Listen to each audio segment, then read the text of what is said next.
Hello, everyone. Welcome to This Is Why We Stand. My name is Joe Archino, and I was inspired to make this series because of the stance that many have taken not to stand and honor our flag. And first off, I really want to thank everyone who's really supported this series. It's only given me more motivation to continue doing things. And without further ado, let's get right into today's. And today we are focusing on Desmond Doss. And Desmond Doss is a Medal of Honor recipient, and you don't have to go very far soon to hear his name or see him on the big screen because a movie, Hacksaw Ridge, which is his story, will be coming out just in a matter of days. So I would highly recommend you see that to really just get an even better understanding of Desmond Doss and what he meant to this country and what he sacrificed for all of us.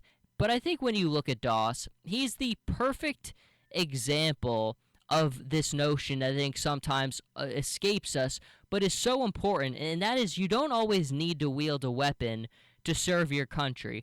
The mission to serve can be accomplished in many different ways, and to me, Doss is that perfect example. He was labeled a conscientious objector by the U.S. Army because of very strong religious principles. He refused to carry a weapon, and he refused to take another person's life. Now, understandably, when you're a soldier, that is going to be a big hindrance to your job. But Doss became a Army combat medic because of that, and it was something that made it very difficult for him. He faced a lot of challenges. He faced a lot of scrutiny from fellow soldiers, from other people, because of that fact that his religious principles were so strong that he refused to carry a weapon and refused to take another man's life. But not ever did that get in the way of making Doss be one of the most selfless people you will ever hear a story about. And there's a reason that he's a Medal of Honor recipient, and it's because he constantly, time after time, put others' lives before his own life. And the ultimate example of that is a battle that took place in Okinawa. And obviously, Okinawa is the most bloody battle that basically took place in the Pacific Theater. There were so many. I mean, the challenges of the island hopping campaign, and for people who don't know what that is, the war in the Pacific, the United States military basically went on a campaign where they went island to island, forcing the Japanese to off of that, clearing it of all enemy combatants, and this was the most bloody of all of them. And Doss, this is really where his story comes into play, but where it really does start is on a 400-foot high ridge. Basically, the American forces had the ridge. The Japanese counterattacked it. Many Americans were forced off of it. But there were a lot of men still on that ridge. One of the people who was on that ridge was Doss. And what Doss was able to do was constantly saving as many lives as he could. He saved, according to his Medal of Honor citation, 70 lives. Now, he has said it's more of around 50. But I don't care if it's 70, if it's 50, or it's 5. For someone to risk the extreme measures that Doss did, all to save as many of his men's lives as he could, that to me is the perfect example of why Doss is a Medal of Honor recipient and why he is the embodiment of everything that we stand for and everything that we hold so dear. The fact that this man would put so much sacrifice aside for the man next to him without even questioning it. And you will see, as I mentioned, some other examples. This isn't the only case, but Doss saved, we'll say, between 50 and 70 lives constantly. And what he basically did was, on this ridge, obviously, it's very difficult. How are you going to save these guys? Well, he had a clever trick where he used a rope system where he tied part of the rope to a tree, and then he would lower the wounded soldiers down to other Americans on the ground. And he just did this time after time, just going up, picking up a guy, bringing him, lowering him down. This cycle continued time after time, and he saved a whole lot of lives that day. And I think right off the bat, and I do want to say I can't do the Medal of Honor citation justice. I'm really just giving you the highlights to really get the full feel and effect and understanding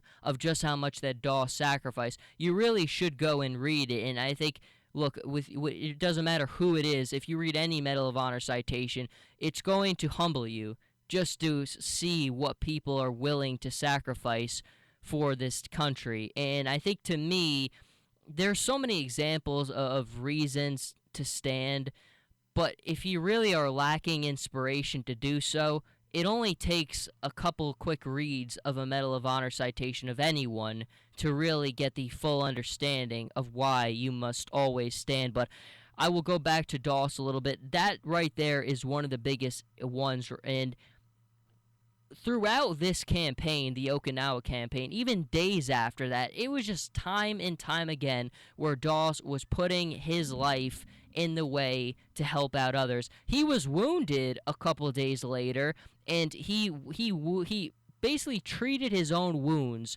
for 5 hours before medical treatment could arrive to him. They put him on a stretcher, and they're carrying him back to receive full medical attention. But he saw another soldier who was injured much worse than he was. So he got off that stretcher and he instructed the medics to put that man who was in more danger on that stretcher and to get him to attention first. And then he basically made his way back by using a rifle as a crutch and basically crawling his way back to the base to receive medical attention. You know, there are so many things to say about Doss, the challenges he faced because of his strong religious beliefs, but more than anything, to me, he is the example that we all need to always remember, that you don't need to carry a weapon to sacrifice for your country, to make your country better.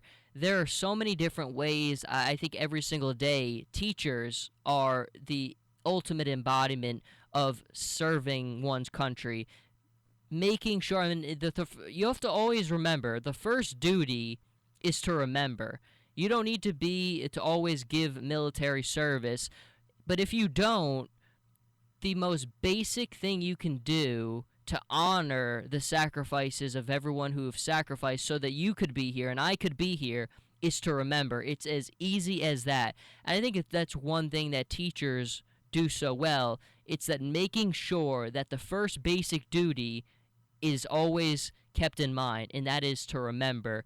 And Doss gave so many reasons to do just that. And again, his selflessness knew no bounds, like so many others knew no bounds. But I think you continue to look at his story and to move forward, and so many others who have stories so much like the one that Doss has. I mean, we've talked about Martin Treptow, we've talked about Rufus Dawes, we've talked about Dirk Vlug.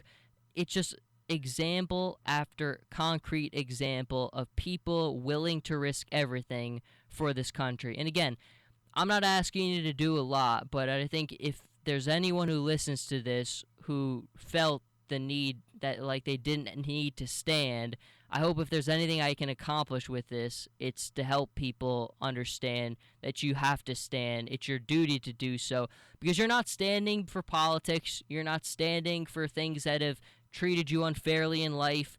You're standing for the common soldier who gave up everything, who served for you, who served for your right to be where you are today.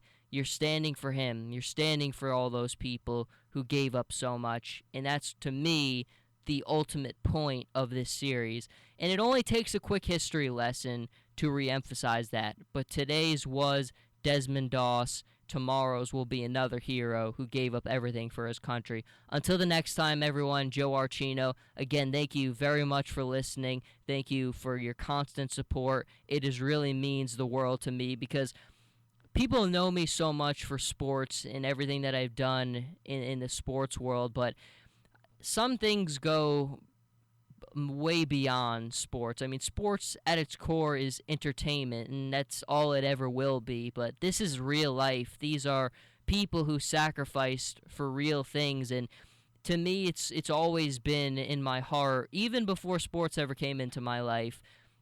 Understanding the sacrifices that were made was always there first, and it will always be with me, and it will always be something that I will be an advocate for. And this series is one of those many ways that I think I can be an advocate for everyone. But again, Your support means so much, and I hope that I'm able to continue to churn these out. And like I've said, it will not stop. Thank you, everyone. I'll see you in the next one.